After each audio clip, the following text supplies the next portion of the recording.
Hey everybody, Marcus Crawford here with the Idaho Quadcopter channel.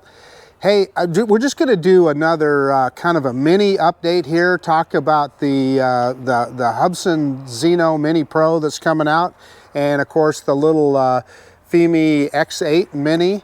Obviously DJI plays into that picture too, and there's some other rumors out there. We don't know how real they are, but I suspect this mini class of drone seems to be getting really popular, and for good reason. So first I want to just show you what's going on with this guy. Now if you don't know, I dropped this drone. I was in a hurry to deploy it one evening, getting ready to get some low light sunset shots, and I dropped it from about 1.5 feet, broke this arm, and then tore the ribbon cable inside the gimbal. So the gimbal is not working correctly. However, the arm, I was able to epoxy it back on there, and it looks like Frankenstein's monster, but it's very, very strong. In fact, I suspect it's probably stronger than the original arm.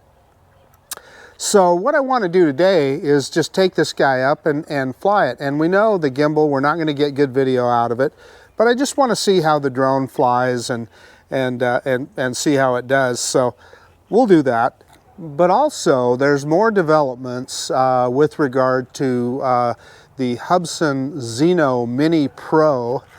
Trying to remember these names is just amazing, and getting them all in order. But in any case, the Zino Mini Pro, we now know what the remote control is going to look like. Looks just like the RC for the Zino 2 with a LED display on there giving you all the telemetry, etc.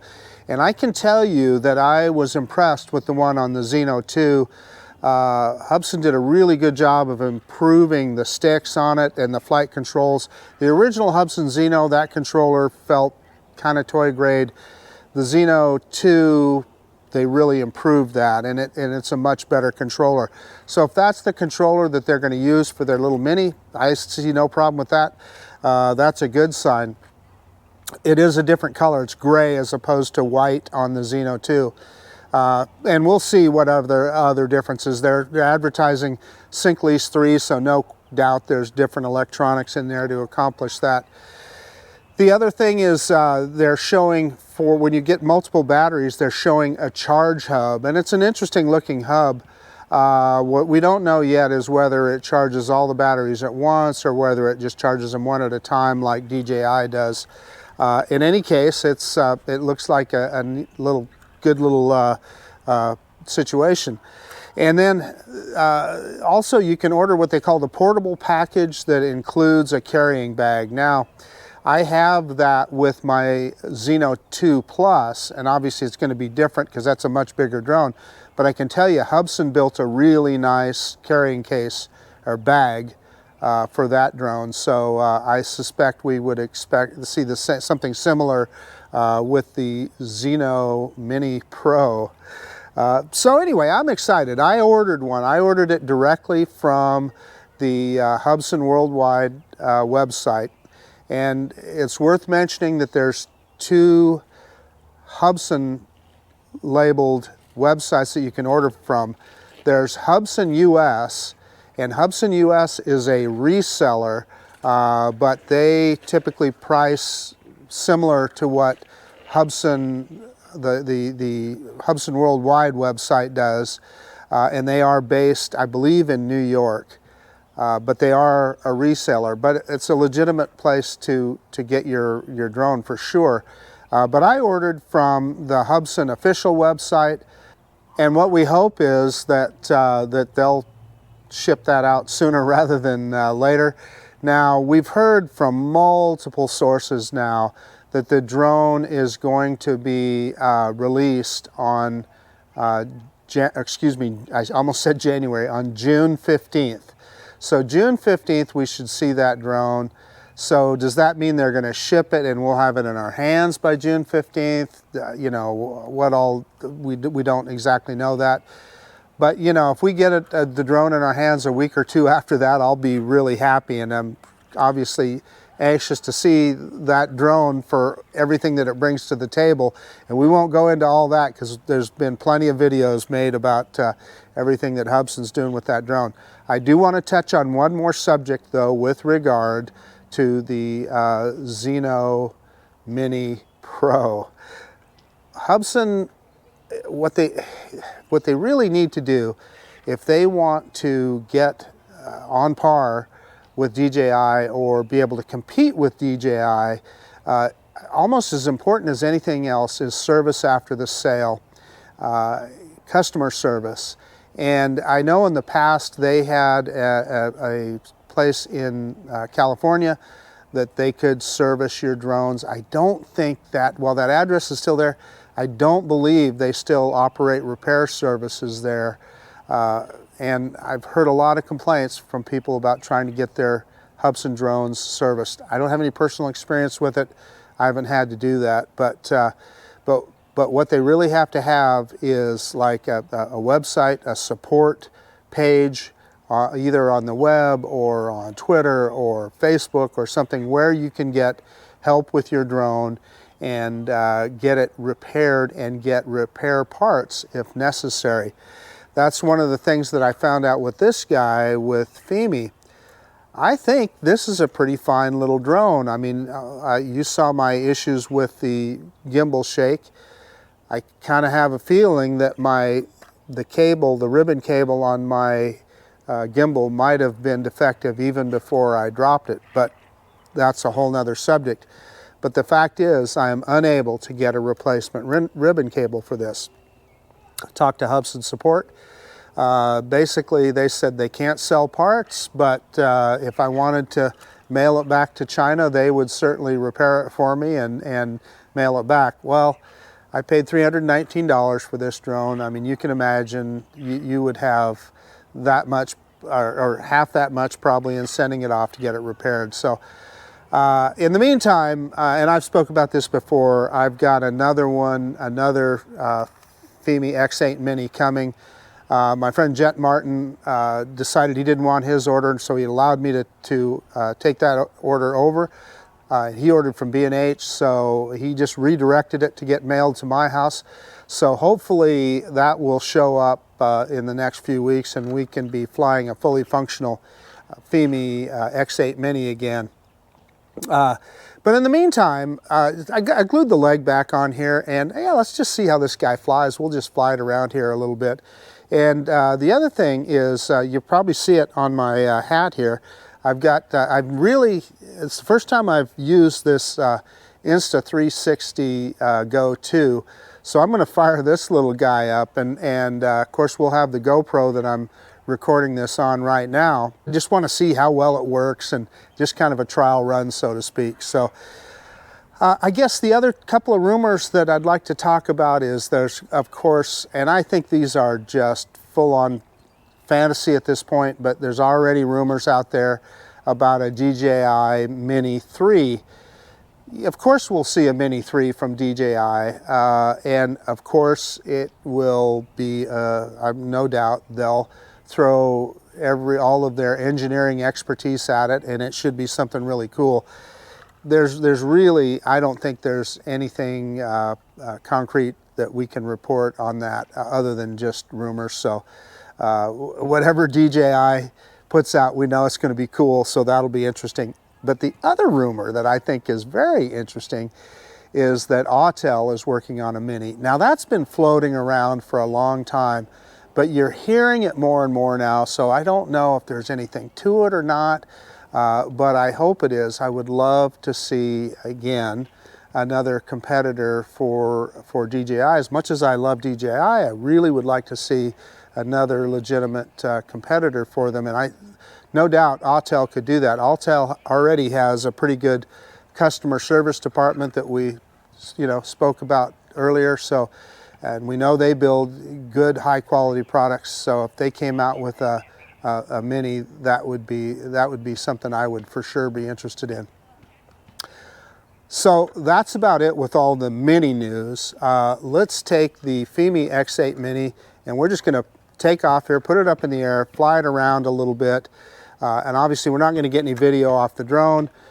But what I'm also interested in doing is we will do a precision landing, because it does have the downward facing camera, and we'll see if it can hit the landing pad. I don't think the front facing camera has anything to do with precision landing. So I'm sure that we'll probably be able to hit a precision landing with this guy. Anyway, let's just take it up and let's just fly it around here a little bit. It'll just feel good to get this guy back in the air. So yeah, let's quit messing around. Let's get this bird in the air. Hey, okay, so I have the drone fired up and ready to go, and you can see the gimbal's just pointing at the sky, so we're not going to get anything off that camera. I don't know, I'm gonna go ahead and start recording anyway, just for the fun of it, just for the heck of it. We're at 65% battery, so this is going to be a pretty short flight, but it should be kind of fun. There was a firmware update, and I went ahead and updated it. I'll put a screenshot of that on the screen right now. Okay, I also started up this Insta360 Go 2, so we should be able to see some video off of that. You know, we can check and see if it asks for any calibrations. Gimbal not ready, of course we're getting that. And it said I'm returned to home. Our SD card is good. I'm trying to remember where the return to home height set to 50 meters. We're not going to put it in sport mode. Precise landing is on. Yeah, compass calibration, it's not asking us to calibrate, so I'm thinking we're good there. All right, let's just quit messing around and let's get this bird in the air. So yeah, you can see it on the GoPro there, and hopefully on my Insta360.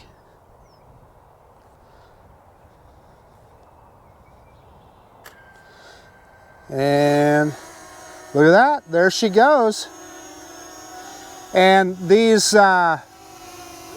what's typical for a Fimi drone is they go up about 4 meters in height, 4.5 meters in height. I see we're at 4.3, 4.2, so that's typical. The drone, you know, we've got a little bit of a breeze, and it's hanging in there pretty good. So I'm gonna bring it back down here, and we'll bring it in front of the GoPro. Let's turn it around. And you can see that gimbal is in op. It's not doing anything. Well, it's kind of moving around on the roll axis, but definitely that pitch axis, it's kind of just looking up in the sky, and it's kind of crooked. So I don't know, let's bring it in here a little bit, and maybe you can get a look at it. And you can see that that wonderful repair job I did on that arm. Like I said, it looks like Frankenstein, but I'm confident that that arm is pretty strong. So we're going to do a little bit of a manual droney, and not very far, because obviously we don't have a camera, so or a camera on the drone. So let's go reversing up now. Reverse and up. And I can tell you, the drone is handling just fine. I mean, it flies just like it used to. Let's bring it around here.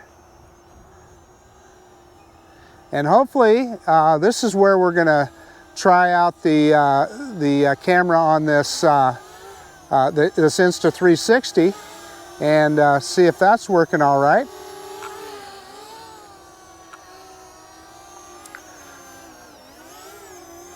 Bring it in again, here again.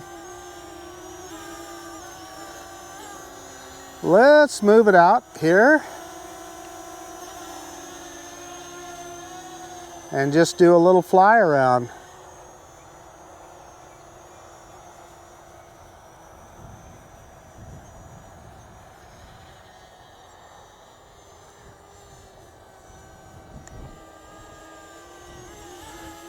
I thought I heard a little bit of a weird noise out of it there, so I brought it back.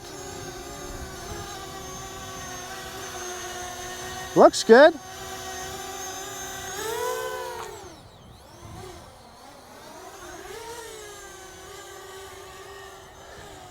Yeah, I mean, it's handling just fine. I mean, you can see it braking and moving just like it should. I'm gonna try the gimbal wheel, yeah. So there's no control of that gimbal. Tried that on the controller. Let's see if we can get you a look at it here with the Insta360, just in a hover.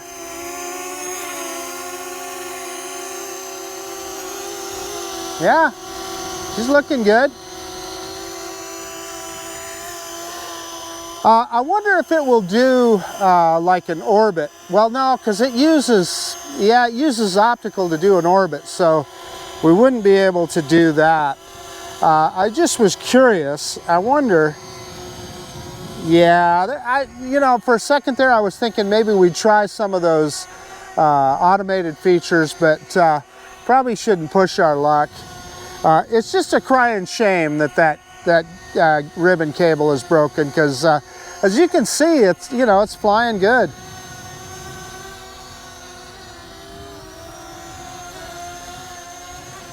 Let's take it out and just go on a little fly around.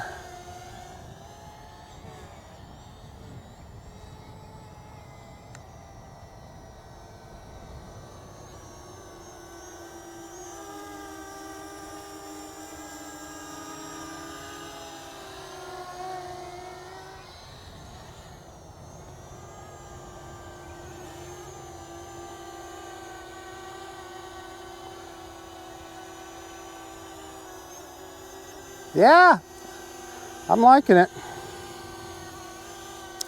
Okay, just for the fun of it, I'm going to take it up to altitude. We're not going to be able to see anything on video. Maybe I can look up with the Insta360.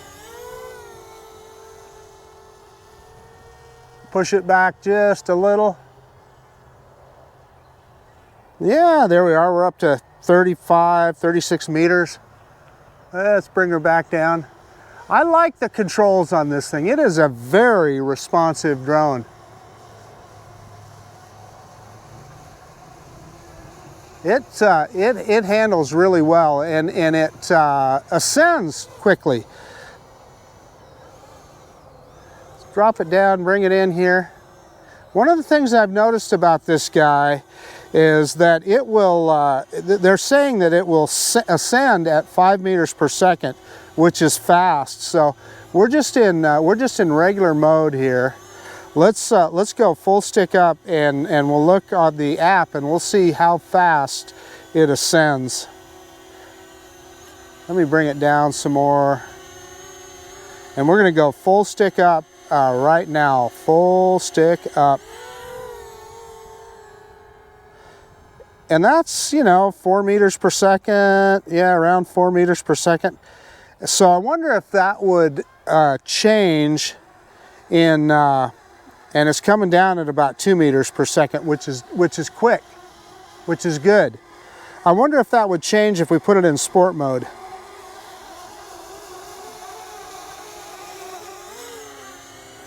Let's try sport mode here. I'm going to go into the menu, and we're going to flip sport mode on, and let's go full stick up again, straight up right now. Yeah, and there's that full power. Look at that, almost 5 meters per second, 4.9. Let me tell you, that's quick. Then let's see if it changes coming down. It does. Look at that, coming down at 3.5 meters per second. And that gimbal is wobbling around. Let me tell you, that is quick, guys. That's a quick descent. That's pretty cool. Okay, so we're down to about 39% battery. I'm gonna take it out here a little bit, and we're in sport mode. Let's take it across the park here. Yeah, there's nobody in the park here that we're going to bother. Let's go full stick forward. Boy, that baby tilts. And I was watching the drone, as I should, and was not watching how fast it was going on the app. Let's try that one more time. Full stick forward. Let me tell you, that's fast. Man, this is a hot rod little mini drone, guys, I'm telling you. I think we got up to about 15 meters per second. I think before I'd had it up to like 18 before. I mean, that's fast for this little guy. This is a powerful little drone. It's a lot of fun to fly. Again, I can't wait till I get another one in and have a working camera on it, and we'll do a lot more tests with it. But we definitely want to try that precision landing, so let's take it out here a ways. In fact, let's take it out of sport mode, and we are going to do reverse and up right now, and then we'll take it out to the corner of the park out here, and we'll put it into return to home.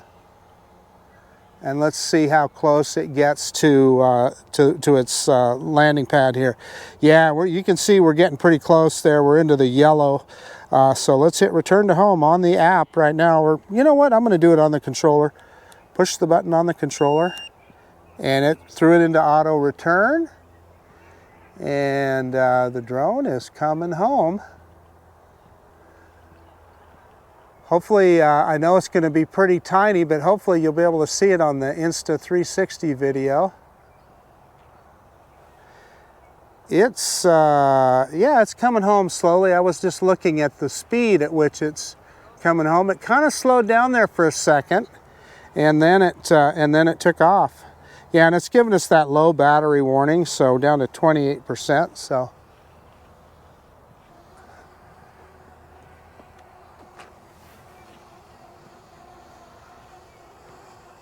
Hopefully you can see that on the Insta360. And of course we can't see anything on the camera on the drone, so I can't tell you exactly how close it is to the pad, but it looks pretty darn close just visually looking at it. And it's kind of pausing. It's looking for the landing pad not detected. There it got it, landing pad detected, and it moved over. Hopefully you guys saw that on the video, and we should be seeing it on the GoPro now. It's going to hit it. I think it's going to be spot on the pad here. Look at that. Look at that, right on the H. Wow. Yeah, and it's giving us that low battery warning. Good job, Hubsan, with that precision landing. That's really good, and I like the fact that it turns off video, although obviously the video that we got off the drone is going to be completely unusable in this case. Yeah, give me just a second and let's get everything shut down and we'll talk about what we saw.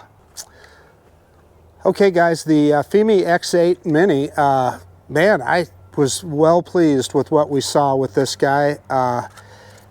You know, other than the fact that the gimbal is broken, it is a great handling. It is a fun to fly little drone. It is, it's responsive, it's sporty. The controls are really refined and feel really good. It's easy to control. I like the controller. I probably should have talked about that. The fact that you can access all the buttons on your phone while it's in the controller. It's in the center of the controller. They did a really good job with that.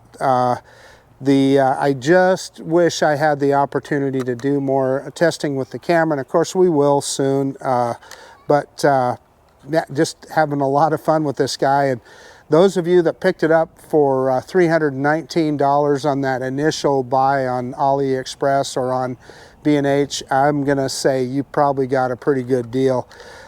Even if there is a little vignetting in the video, you know, honestly, I saw that. It doesn't bother me that much, and I understand why it does bother people.